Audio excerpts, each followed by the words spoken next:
Hey folks, Josh Hager here with Bearded Bee Works. We are going to talk a little bit today about feeder shims and sugar boards. So I'm going to give you my recipe. It's not mine at all. I say mine, but I got it from Kent Williams. He says it's not his, so it's just a sugar recipe that's been passed around among beekeepers. But I'm going to show you how I make those sugar patties, and I'm going to show you how I make my feeder shims.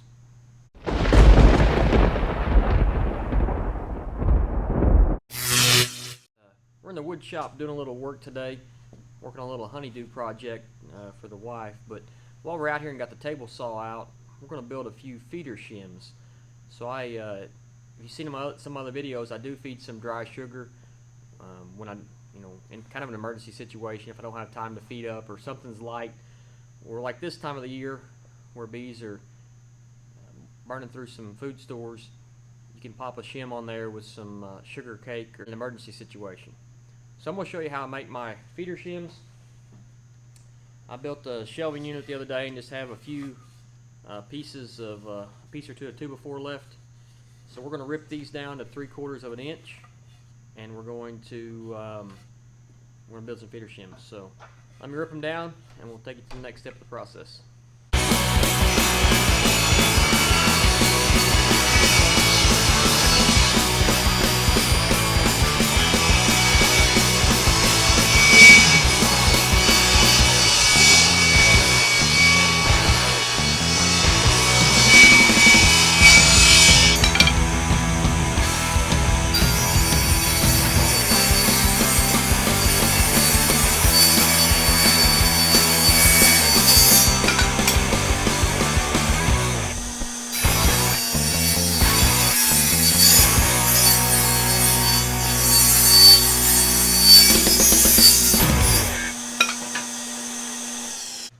So I ended up getting 4 strips about 3/4 of an inch. There's all different kinds of ways to do these, but I'm just going to do a kind of a quick and dirty. You can cut a rabbet joint on these to make them a little stronger. I'm just going to do a simple butt joint with a little glue and some staples, and that'll be good enough for what we're doing. Wire on the bottom of these as well, which will give them a little more stability also. Now, if you don't have a table saw, I know some people don't, you can buy like 1.5 inch by 3/4 strip, 8 foot long, at just about any lumber yard. And you can cut these down yourself with a miter saw, electric miter saw, or no more than it is to cut. If you just had to make a few, you could even use just a simple hand miter saw, miter box that they make. It's just a hand saw with a little cradle. And you could cut these pretty quick just using that. If you just had to make a few, it would save you a lot of money versus buying these things. There's really nothing to them. Since I'm not doing a rabbet joint, pretty simple measurements. They're going to be one side will be 20, and the other side will be 14 3/4. So I'm going to cut 2 at 20, 2 at 14 3/4.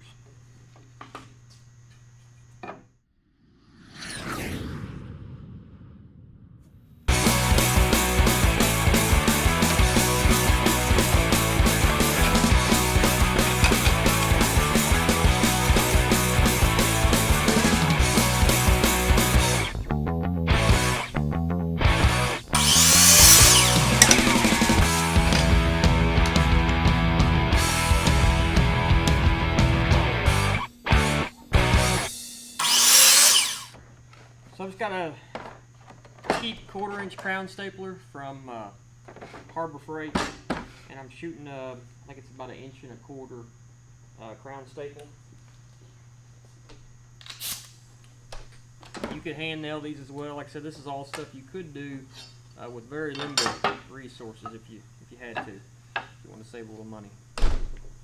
So I got Titebond 3 glue.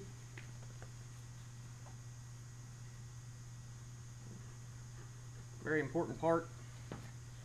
Stuff won't hold together very well with just a couple staples in it if you don't have any glue.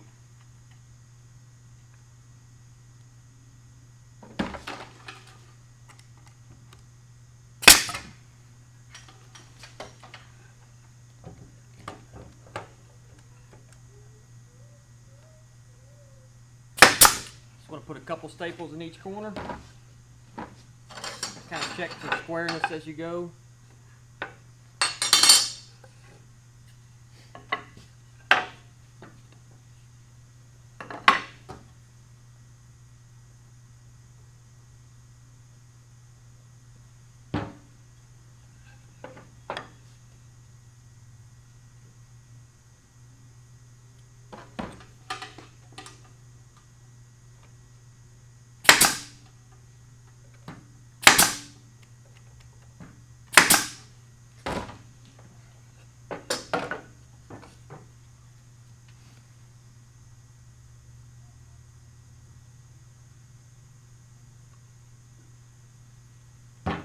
Said you can pick up scrap a lot of places.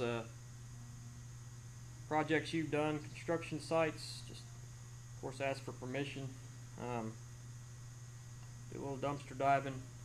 If you really need some scrap lumber, there's some to be found usually.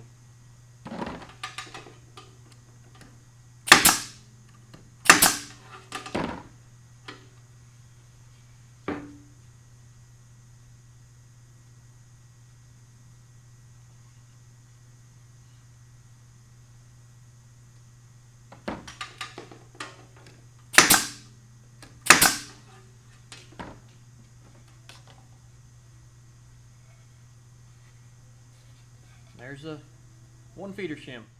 So I attach my hardware cloth directly to the bottom. It's not necessarily the best way. It's better if you'll bend this and connect it on the insides, where because you're kind of messing up your sealing edge right here. I haven't had any issues with it this far, but you do lose a little edge there. I personally don't mind having a little air gap. That helps with moisture, get a little moisture out of the hives.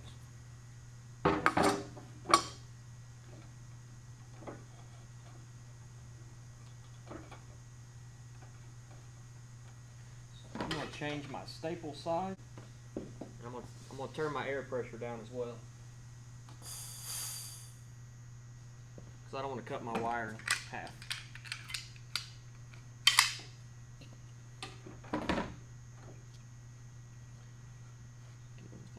Up good. Make sure you got plenty of wire to nail on all sides.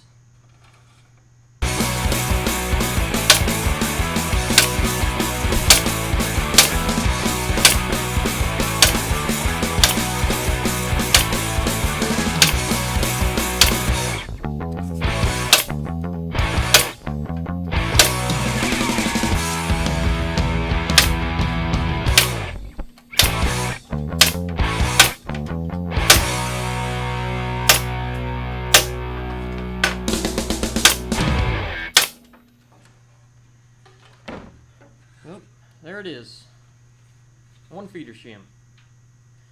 So you don't have to put this 1/4-inch hardware cloth on here, but I do, because if you don't, you have to put newspaper on top of your frames and set this on there, and that newspaper gets stuck to the sugar, and I like to reuse my sugar in the spring. So the hard food, granulated food, does not stimulate brood production.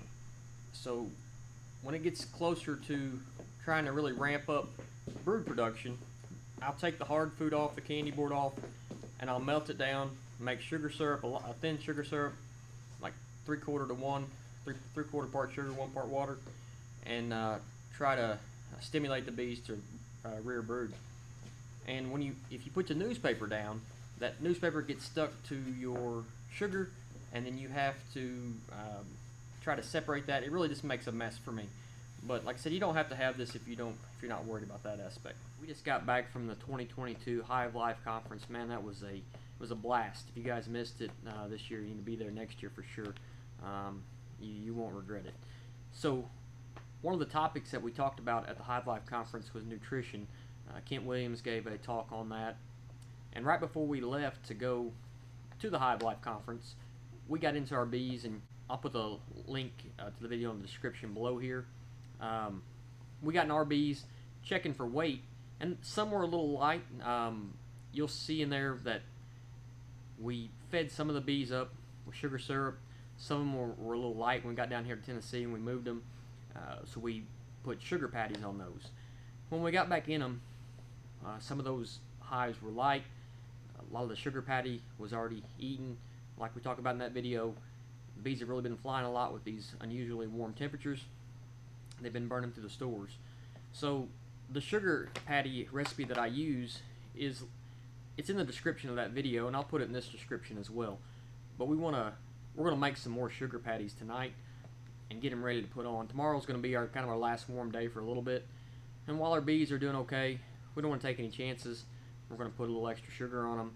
If something happens, they don't eat through it, we'll pull it off in the spring, melt it down with some hot water, and turn it into liquid syrup, thin syrup to feed back to them to stimulate them into brood production for the spring.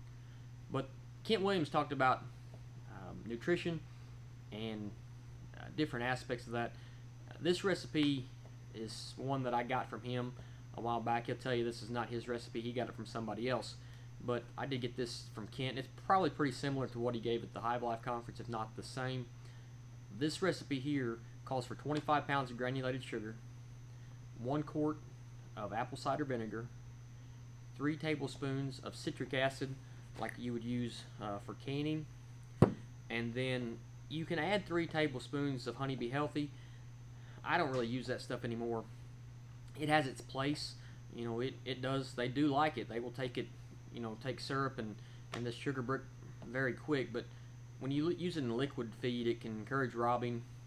So I stay away from it. Not that I have used it in the past, just didn't get the benefit. I felt didn't get the benefit for the possible risk there.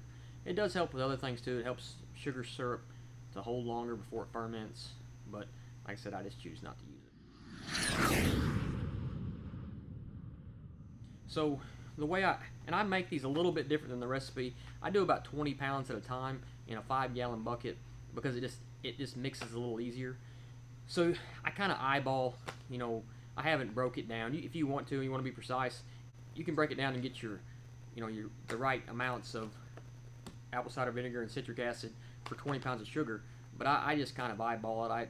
When I measure out my apple cider vinegar, I hold back a little bit. Same thing on my citric acid. You know, we're just missing 5 pounds of sugar for this recipe. But it doesn't have to be real precise.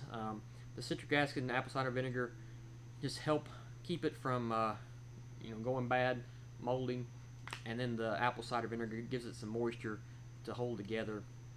You want this to be kind of like a snowball, wet snow consistency, not drippy, but just where it will pack together like a snowball. I'm gonna put these in these cheap aluminum pans because I've already got my feeder shims out there. Typically I would load my feeder shims in here, or I would go out there and put the sugar in the shim on the hive. But since the shims are already out there, I'm going to fill these up. I'm going to do about 30 of these, and then I can just take them out with me and put them where I need them. I can put the whole thing on, break it in half. But going back to consistency, you want your consistency to be that, you know, snowball type consistency, and you want this stuff to pack together and dry into a sugar brick, because anything that's loose that doesn't get enough liquid on it to solid up into a brick, the bees will kick the loose stuff out of the front of the hive, and you'll lose some sugar. You'll lose a little bit anyway, because just, you know, there'll be a little bit that falls off of it. You'll see come out the front of the hive sometimes, but not a lot. But you do want to get this stuff packed the best you can.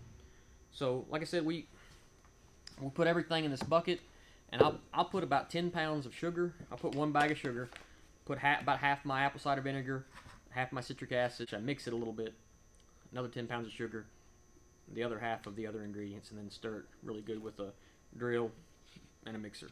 I'm using a 1/2-inch drive drill. That's kind of the bare minimum, or the minimum I would use. Bigger would be better, but it works fine. I wouldn't go with a 3/8 drive, just a little much on it.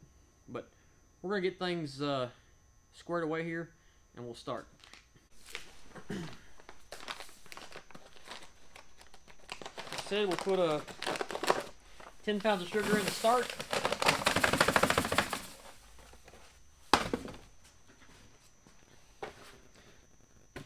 Like I said, I'm not real precise with this, but since we're just doing 10 pounds, I'll go a little bit short of a quart.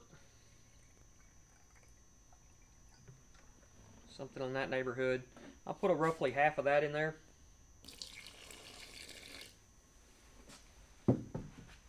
Put just over 2 tablespoons in.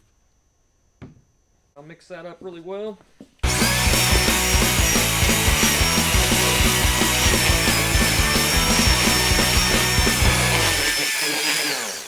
Just make sure you get all the way to the bottom of the bucket, especially on this first run, because you'll get stuff stuck in the corners. Just get down to the bottom and get it worked out real good.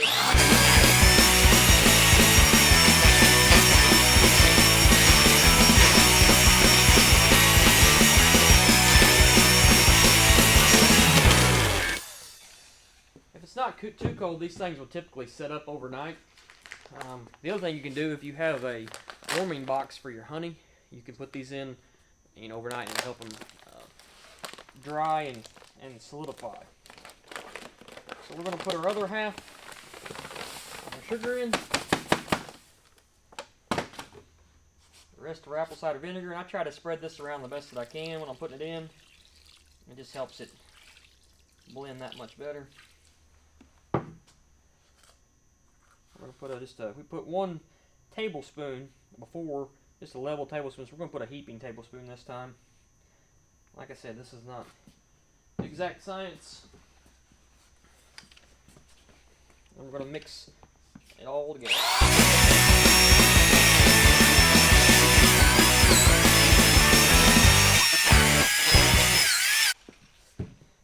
The other thing that works really good for this is like the feeding tubs you can get, like at Tractor Supply or any type of pet store or feed store. They're, I don't know what they are, probably 10 or 12 gallon. They're so big around, so deep. Since it's bigger around, your mixing depth is more shallow, and they work a little better. Like I said, we're going to fill these up. You see how that kind of makes a snowball.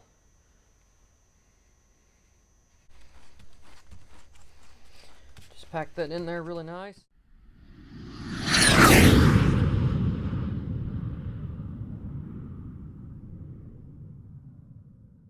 Well, there you have it, folks. We made about 30 sugar blocks in just over 30 minutes.